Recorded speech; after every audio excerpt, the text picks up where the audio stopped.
But this talk will be I'll be using rugby as a metaphor for a lot of things that I've seen in my days as a test manager and in organizations.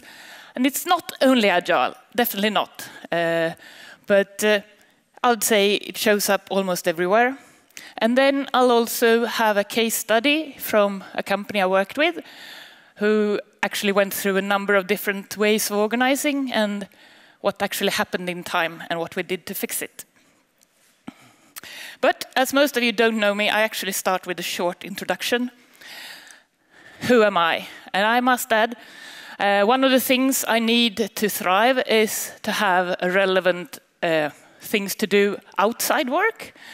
And currently, I don't have much spare time in my spare time because I have 2 twins.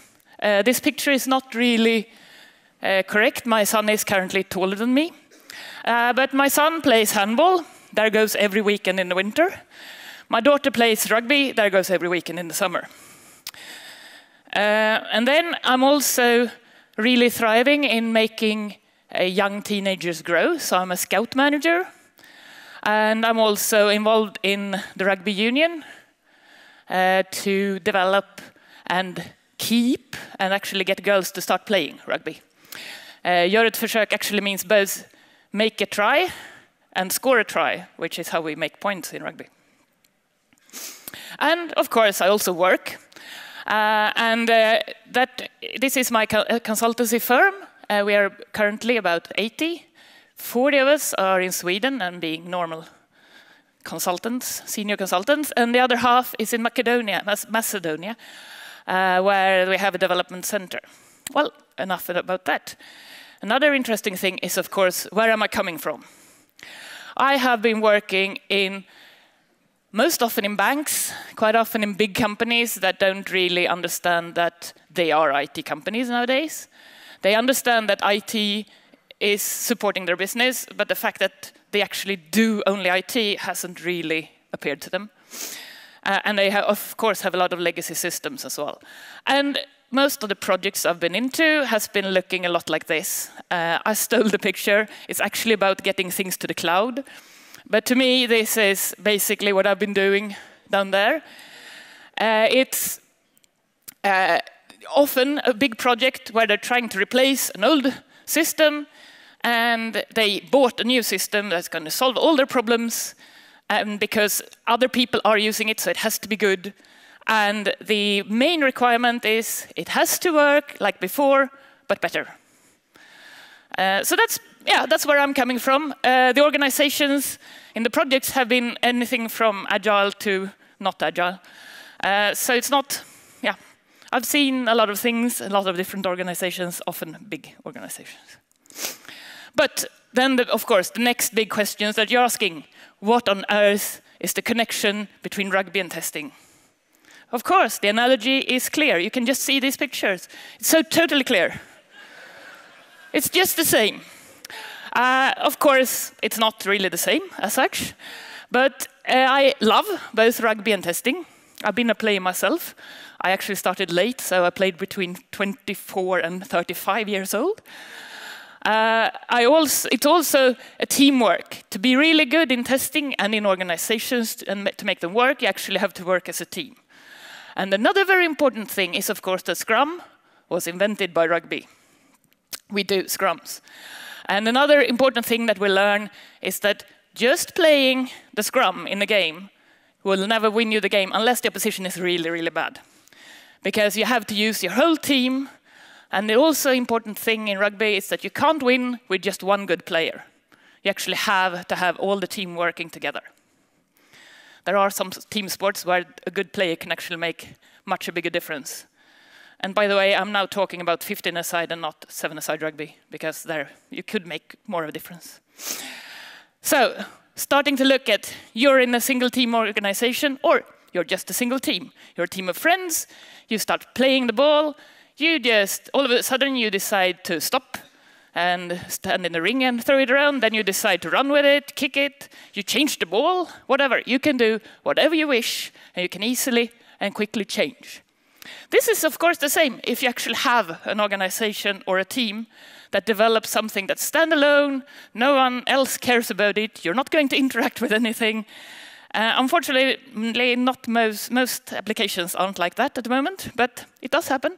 And it's easy, actually. As long as the team or the couple of friends are agreeing or whatever, you will go there. So what happens then? You have two teams, and you want to play against each other. It's still fairly easy. I mean, we don't really have to decide all rules to start with, because no one is going to try to hurt someone else or to win at any cost. But you have to specify some things. You have to agree to some things. In the system setting, of course, you have to agree on an API, for example. And that part is not easily changed, because then you still have to meet again and talk it through. And then comes the next thing. This is, of course, the Rugby World Cup, the biggest ever event. If you're actually planning to participate in that, you kind of have to, first of all, you have to have the best team for a World Cup. But if we ignore that, you still have, imagine a bigger organizations. You have several teams, they have to talk to each other, and they are all trying to do their own thing. And I don't care if it's agile or anything else. It's actually still really important. And two things that I've realized that we need in organizations and often forget, and it's definitely vital for sport. First of all, agree to a number of rules. I'm not talking about big standard procedures, everyone has to follow every step, blah, blah, blah. I'm talking about the minimum level of rules that everyone has to follow, or at times skip. But it's still a fact that they have to be there. We have to know what we're aiming for and try to do it together. And then, what I often think we miss is the kind of a referee. And the referee isn't there to send people off or yell at them. A referee is there to help the team interpret the rules. So the referee is actually there to make sure that, given these circumstances, how do I interpret the rules? And that's also very vital for an organization, I think. And that's very often what we miss. I think when we don't have the kind of referees or evangelists or whatever we can call them, but people actually look at what is the actual goal and are we actually keeping on documenting or whatever, we tend to skip it. And I'll show that in my case study. And of course also, you will never win a tournament unless you use the whole team. Otherwise, yeah, you will end up on the sidelines buying sausages. So, off to my case study. This is the life of a testing organization. And it started very nicely. It might look a bit agile. It wasn't. By the way, this is definitely legacy systems, whatever. But they did have autonomous teams, one per application rather than per whatever. But they had their own stuff, they were responsible for it, they were delivering it, and everything. So it's quite similar in that sense to an agile, or the idea of an agile team. However, there were some issues appearing. So the pros, of course, they had all the knowledge needed to be able to put things to production, or knowing what to focus on, and they knew the business, they knew their application as well. And of course, there was an initial saving because they didn't really need the testers because they were supposed to fix that themselves. That's all well and good, but over time, they realized that there were no real test competence. No one really thought about testing in a testing sense. They were testing things, but they forgot that these really small changes over here apparently affected something over there, and that was kind of a vital function, so that wasn't really good. And of course, as no one asked for any kind of documentation, it wasn't documented in time. I mean, if one stops for whatever reason, or rather, you did the documentation once, and I'm not talking about Word documents. It might as well be coded in the code or whatever, but you do it, it's there, and then you just keep forgetting it. And then after a while, it's just not worth anything, and then you stop even talking about documentation. And of course, also there were a lot of changes done directly in production because they had a very close relationship to the business. And the one who yelled the most actually got things done. So they have to fix this. And the solution from management was, we need a central test team.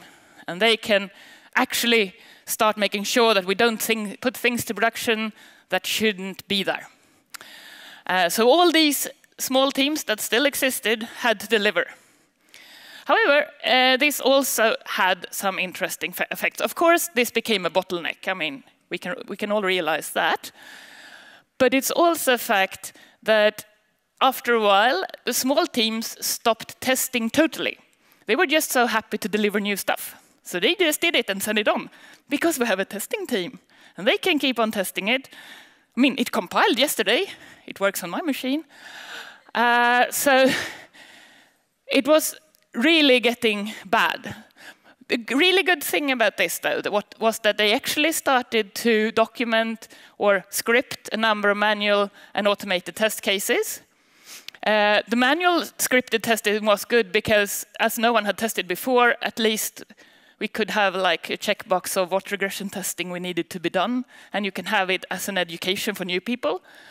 And the central test team had a holistic perspective, which was very good. And we also had acceptance testing. But the bad thing was, for example, that they did, and I've seen this in many places, they created these automation tests, and then it was there. Then it should work. It didn't. Or rather, it worked until the first release, and then it stopped working, and no one could understand why the automation didn't work. There was no maintenance of the automation, of course. And yeah, the releases took longer and longer. I think most of you have seen this if you've been around, or at least you've heard about this. We were up to 1.5 years at the most. So any little small change just took ages, and they actually didn't even request it because no one really wanted a new release because there were so many issues for like weeks after release. So they rather not have it at all, if possible. And of course, as I said before, the teams actually stopped testing at all. And we really had big problems in production. But now they were connected to the releases. Yeah,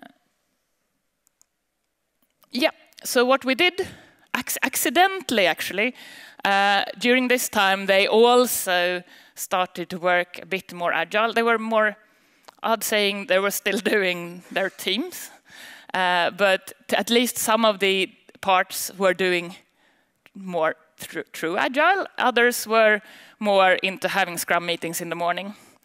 And that's basically also what I'm meaning, that is, if you're actually going agile, just having Scrum meetings is not really enough usually, but it might be enough for your organization, because at least it's a meeting point. But what we implemented was that, first of all, we had dedicated people in the teams who were testers. Sometimes it was someone we just put there from the testing team. In other cases, it was one of the developers who actually thought it was a good idea and wanted to. But we kept the central test team as well, because we still needed to integrate the testing. And what I did as well was that we kept a lot of, first of all, we had the central test team to spread information about testing. We also made sure that us who actually had to do some manual testing now and then, we did different things every time. And we had some testers in Lithuania, for example. And before, they had just gotten there and everything, yeah, they just tested. They were there and just saying hi to people, basically. There was not really using the time being in Sweden. And every test report they wrote, basically they got sent back directly because it was probably a test environment issue. So we had, every time they came over, we had some kind of education, had one of the team, one of the persons responsible in the team or for an application to teach us a bit, have an interaction, and tell us where are the problems, what should we look for. And we also had a lot of focus on the test environments. That was definitely a winning point, because Before, we had the front end, we had like middle layer, and we had the back end applications, and then we had the rest of the, this was the bank, rest of the bank. But the front end talked to one, had environment here, talked to another environment in the middle layer, and then both of them spoke to different environments in the back end. In the same application, but different environments. So just imagine that correcting the middle layer ended up, so we're updating the acceptance testing, but what they did, they screwed up yeah, everything else, basically. But I'd say the success factors for this was, we've been talking about KPIs not being the best, but we actually had KPIs, and this was a project that people cared about, or rather, management cared about anyway. So we followed up, how many test environments are we? Do they have a clear ownership? That's also important. Are they like in lines, or are they going across? We also tested amount of automation, actually code coverage. But the reason for that wasn't to try to get to 90 or whatever. The reason for that was all the applications were old. So we had realized that we're only updating, anything that we actually update should have automation. So it should slowly rise, the code coverage. But it will never reach 90 or whatever %, and no one really cared. But we had to show that it's actually going upwards a bit, because it was like really bad before. And also having the central testing, we could keep the testing knowledge. And yeah, that's the referee function I was talking about. And we had the job rotation, which made everything much more fun. Even if we still had to do some of the scripted manual testing, we still did different things, and not least, we could actually go outside the scope and use them more as a basis for exploratory testing or similar, because we knew the applications better. And also, we actually, the central test team actually did a bit of underground coding. Not me, I haven't been coding since I quit computer science, or graduated actually, no, I didn't quit it. But we did some secret, so we had fed automatic stuff in the front end and making sure it looks the same all the way to the back. But we didn't really tell anyone except for the management until we could run it. But that really helped as well. And of course, I made sure that management also understood that you don't do automation and then forget it. You actually have to keep updating it, because any change will affect it. And we also took part in plannings and the morning scrums from the test team, so we knew what was coming and could plan ahead of that. And we actually went down, yeah, we went up to monthly releases after that. So that's a success story, I'd say, especially as the users were really, really happy with this. But not least, actually, I'm more happy that my testers and the developers were more happy, because when they are happy, the users tend to be happy as well, actually. And wrapping up, this is a scrum, by the way, if you haven't seen it before. And it's still a fact. Just doing scrums won't win the game. Just saying you're agile and having scrum meetings, that's not going agile. But it might be what you need. It might be okay. Most important thing is to use all the strengths in the team and everywhere. Because, yeah, as I said, you can push your way through an opposition scrum. And you can score that way in rugby, but you probably won't win the game, because normally that doesn't happen. And it's a very boring game as well. So, thank you. This is the All Blacks, by the way.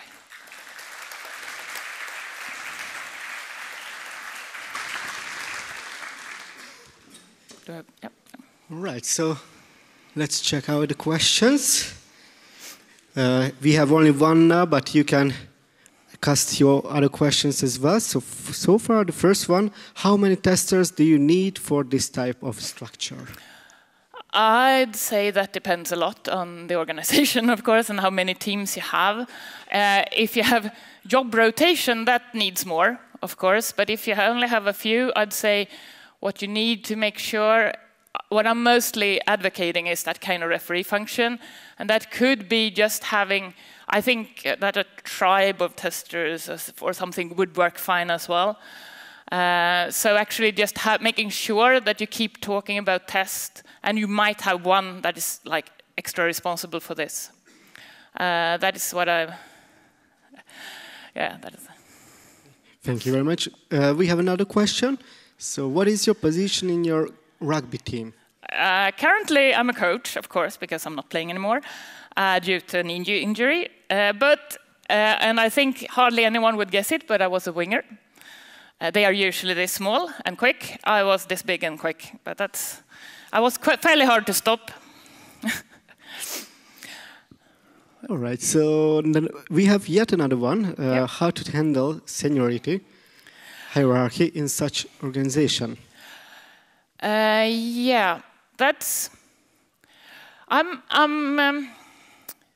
not too focused on but seniority. The good thing is that you can make anyone that's senior take more of a role to make sure that understand that there is a reason to get the others involved, and you can actually take pride in involving others, making them better. You can also take pride in. I mean, you can make them learn stuff, which should be rewarding as well. But I'm not into hierarchy that much. I understand the need. I do want managers around. There is a need for managers to help and clear stuff. But I think it's the best function is when everyone speaks on a level board game, especially in this kind of things. But then there is always someone who might be able to say yes or no or something like that if needed. And you should have support from management as well, or make them understand the importance of testing, not least. Thank you. So we still have a lot of time and many questions. So let's go with the next one, which is, were all the testers in the central test team assigned to teams? No. We actually had, me, for example, wasn't assigned to a team, but I tried to attend like every team at times, and at times not at all. We had, from the central test team, we had one who was, first of all, we had the testers in the team, and then we had in the central test team we pinpointed someone who was extra responsible for that team, but still in the central test team. And we actually had a few others, because as I said, in our central test team, we also had a test developer or who did some of the testing and stuff. So we had quite many. I mean, I haven't really been in organizations before where we had this kind of organization, because this was more of a line organization. It wasn't a specific project. So that's the difference as well, I guess. But not all of us were assigned to teams. Okay, so what agile means for you in one sentence? Agile means shorter deliveries and easier to showing progress, kind of, I'd say. Yeah, I've seen a lot of companies that I've been in. They're going agile, they say, and what they do is they scrum a little, and that's kind of interesting. I mean, it might help them still feel a bit more close to what they're doing and thinking about what they're doing, and they might actually change stuff. So it's probably better than what they did before, but it's not agile in that sense. I think agile is easy only when you start from scratch, kind of. But that's my experience. And sometimes it becomes chaos agile. Yeah, exactly. So I believe we have one more question that we can take in this time. And what was the division of test labor between teams and test team? Yeah, so what we did, we were using Jira. So what I added that wasn't there before was, of course, a team tested kind of thing. And the rule was normal testing rules. The developer couldn't test his own or her own stuff. So someone else in the team had to do that, usually the team tester, unless that it was him or her who had done the code and change. And they actually had to make sure there was a note and everything, what they had done, and saying that, yes, this does seem to work, because that was the issue before, when they just handed things over. And then we tested we took their deliveries as soon as they came, but then we also did a more of a thorough last week release, ahead of the release, where we tried to package things together. And then we did some more of a regression testing. So basically, I'd say that we had like in the testing team, we had one week of more planning, 2 weeks of testing things as they came, and 1 week of making sure that it all fit together with the old stuff. All right, thank you very much. So our time is over for the questions and answers. So thank you very much, everyone, for casting your questions. We will have 5 more minutes to switch rooms. Make sure to vote on this presentation and on Stina's presentation style. And I hope you liked her presentation. So thank you again, Stina. Thank you.